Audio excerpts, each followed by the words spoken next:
I'm here to tell you a sad story on how I lost $25,000 on Amazon FBA. My name is Sean Rampersad. I'm into entrepreneurship. I'm a mortgage broker.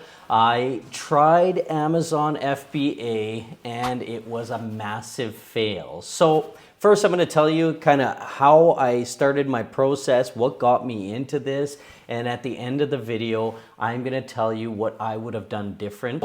First of all, how did I get into Amazon FBA? Well, it started out with YouTube videos. I watched a ton of YouTube videos about Amazon FBA during COVID time.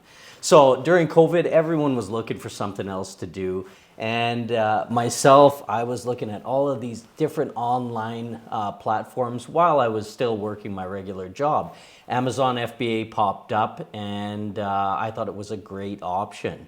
It looked relatively simple, and nothing is simple when it comes to making money, but it looked relatively reasonable that I would be able to put things together and get things done. So first, I watched all these YouTube videos. There's all these gurus out there, or self-proclaimed gurus, who say that Amazon is the way to go and you're gonna make a ton of cash and drive Lamborghinis and all this bullshit. Half of it is not real, just so you know. So these guys took me down a road where I bought a bunch of software and paid for courses and that type of thing. And I thought I knew everything there was to know about Amazon, including the Amazon algorithm. I didn't. And they don't know either, most of these guys. So just letting you know, there's a bunch of fakes on the internet right now that are gonna try to sell you courses that don't even sell on Amazon themselves. And they drive Lamborghinis, okay? Don't forget about that.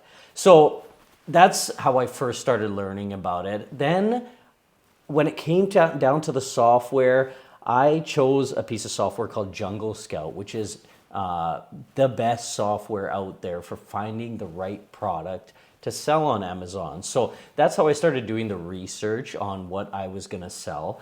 The items that I chose to sell were neck pillows with eye masks for flying. Okay, really high quality, comfortable neck pillows. Luggage scales, and also children's towels that have a hood on them. Really cute elephant face on these towels. I thought they were gonna be big sellers. So those are the items that I chose to sell based on the Jungle Scout software, analyzing what items were going to be good to sell on Amazon. And I did look at Amazon.ca and I looked at Amazon.com, Amazon UK, Australia, all over the place. I chose to sell in the US. I thought that was going to give me the max dollars, the max volume of people actually using Amazon in order to get this done. So anyway, then I get online and I start doing some research. Where am I going to buy this stuff from? And I looked at Alibaba. Actually, Alibaba.com is where I sourced all of the product from. So basically, I hooked up with a bunch of retailers online and we went back and forth talking about logos, talking about quantities, that type of thing. They give you a big quantity discount the more you buy. So I did buy a little bit more, just thinking that these things were all gonna be really big sellers. So that's where I sourced the product. Then I ordered it. I went to Amazon. I got Amazon to send me out a whole bunch of QR codes and UPC codes so that the company in China would be able to put that right on the Amazon product that I was planning to sell. So I got all my codes now. The manufacturing company puts my logo on the product. They put the codes on the product and then they ship it to Canada. Now it was supposed to take about 2 weeks to ship all of this product to Canada. And there was a bunch of duty fees and stuff like that involved in this.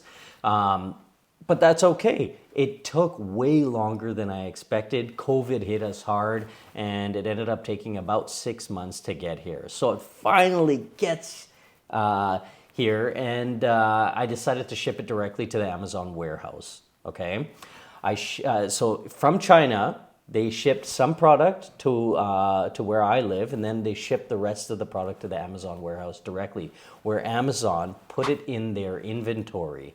And then Amazon then shipped it to different areas of the United States that we were going to sell the product in. So I was beta testing the United States first, and then my plan was to expand where I sold the product. So that's what these gurus recommended, at least, and that's what I thought I was going to do. Anyhow, so Amazon now has the product, they're storing it, and my first month was free storage fees. They didn't charge me anything for it. But after that, everything went downhill, okay? So first, I sold my first product after about a week of it being on the Amazon marketplace.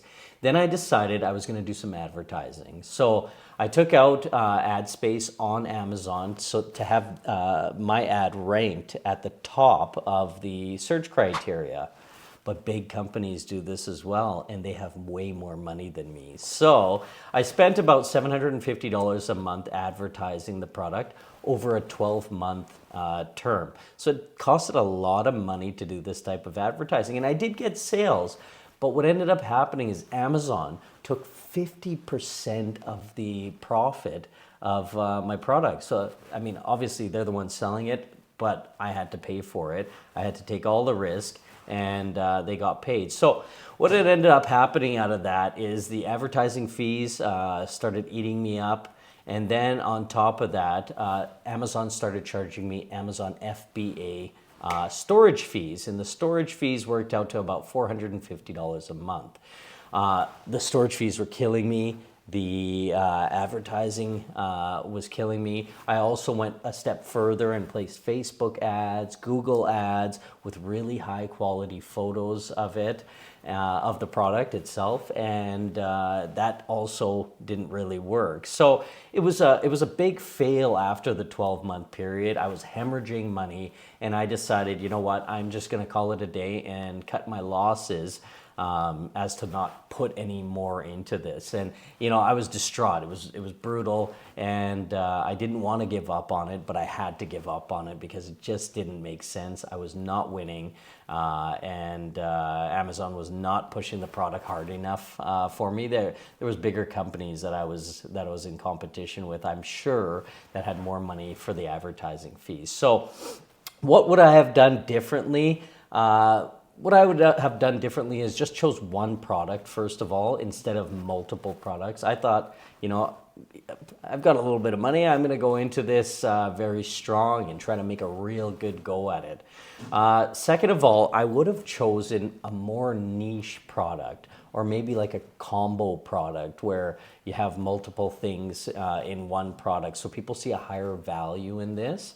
I would have cut the advertising spend down at least by 50% and focus more on higher quality photography for the product and videography for the product. That was another area that I lacked in. I thought my pictures were excellent. They were okay, but they were not great. I did hire a photographer to take pictures of it, and what she provided was not great. So that was another thing I would have done differently. As far as the courses go, I don't think you need to do the courses. There's enough information online, but don't listen to these gurus, please. The people that say that they know everything about Amazon online don't, for the most part. Some do, and I think you should just focus on the ones that do.